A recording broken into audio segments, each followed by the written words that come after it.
heard of Heifer International.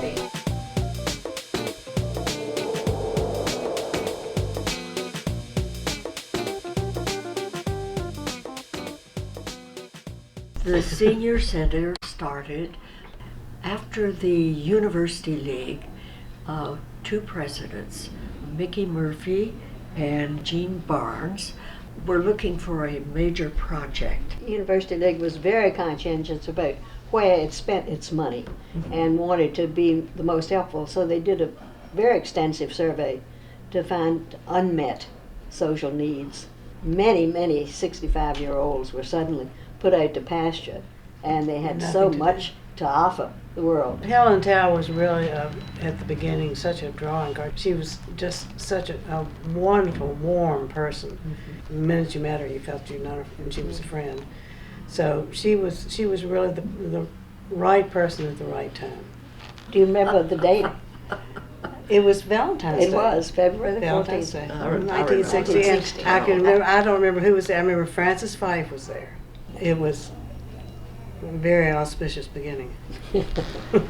Many people came that really didn't have friends, and they found friends for the rest of their lives. Don't you think when it began that it was mainly to be a social thing for elderly people, rather than a service organization? At the beginning, the most serious thing we did was play canasta. That's exactly right. That's exactly right.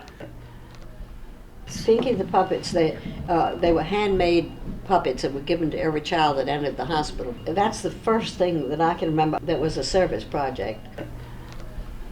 And then little by little we became known in the community, and they invited us to do things. Wouldn't it be nice if we could have a group of people who taught French conversation?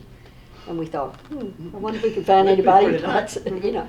And lo and behold, not only did we find somebody to teach, but we found enough people to form a class. I mean, we had no idea that that would be an interest. And same way with everything else. Creative writing became quite popular. A drama group, music, and we began putting on a show every year. The University League saw the need for this.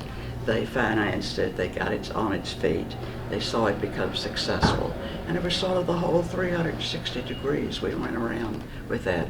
It was probably our first great completed project.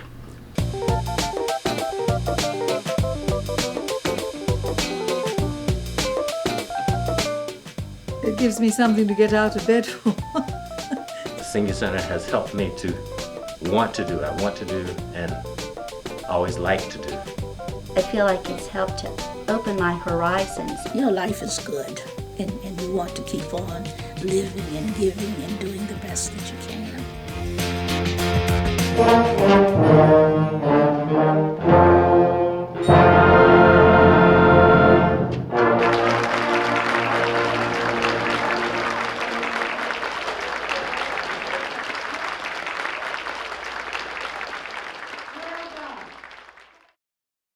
Well, the Senior Center does have a wide variety of programs, and that is on purpose. It's a whole person, holistic approach to helping seniors live successfully and independently. Research shows that the most important issue facing aging in our community is to help seniors have the tools to stay independent as long as possible. And what research also shows is that there are 6 main dimensions of wellness to help seniors stay well.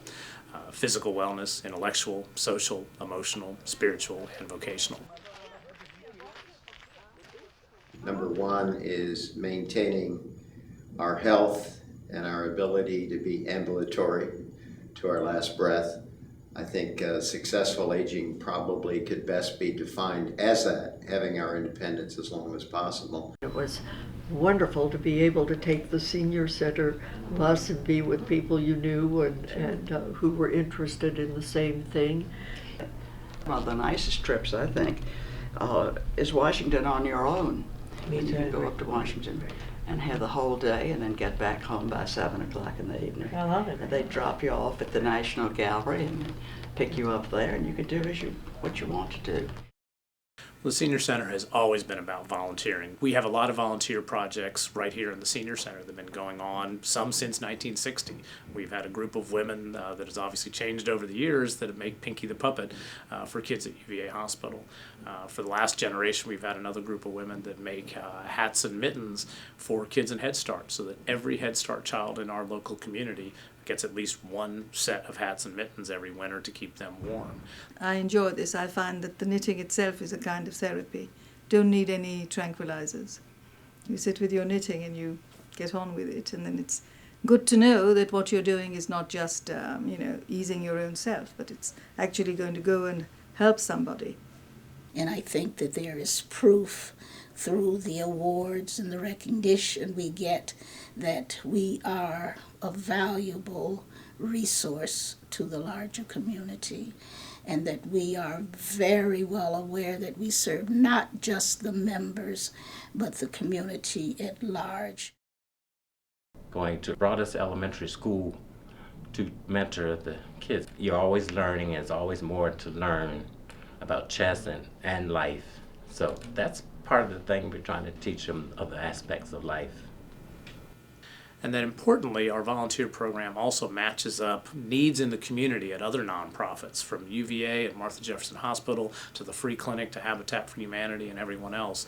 That somebody can still use the talent that I bring, and by my being able to use that talent emotionally and psychologically and physically, I continue to remain healthy.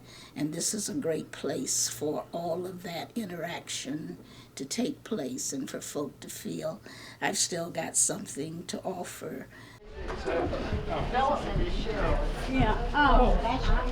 People move to Charlottesville for a variety of different reasons, and when people retire, they want access to excellent health care, and they want to become part of a vibrant social network.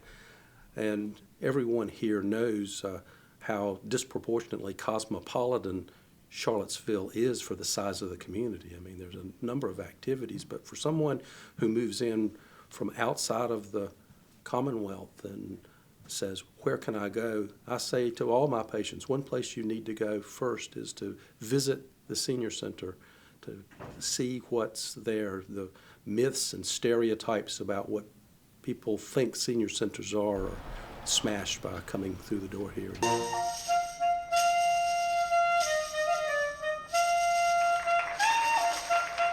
And I think that the Senior Center offers the ideal opportunity for people who are vibrant and active and who want to maintain themselves smiling and happy for as long as possible.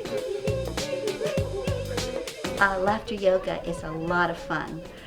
You get a chance to go and just be silly, to act like you're 8 years old again, and nobody that's there looks at you too strangely. Kind of a one-stop shop for successful aging, where people of all abilities from age 50 on up to 100 participate in a wide variety of activities. The Senior Center was founded as a grassroots organization. At that time, there was no government funding for aging, so we had a business model that was dependent on some amounts of earned income through membership and program fees, but primarily through the generosity of the community and private philanthropy. We believe that that entrepreneurial spirit has always been vital to the Senior Center's success, and it is one of the things that makes us distinctive and rather unique, because of the 15,000 senior centers in the country, we're aware of only one other in the nation that doesn't get any government funding. So we have a great history behind us, and we don't rest on our laurels. The Senior Center expects that our first 50 years is just the starting point. We look forward to continuing to meet the community needs for 50 years more and beyond.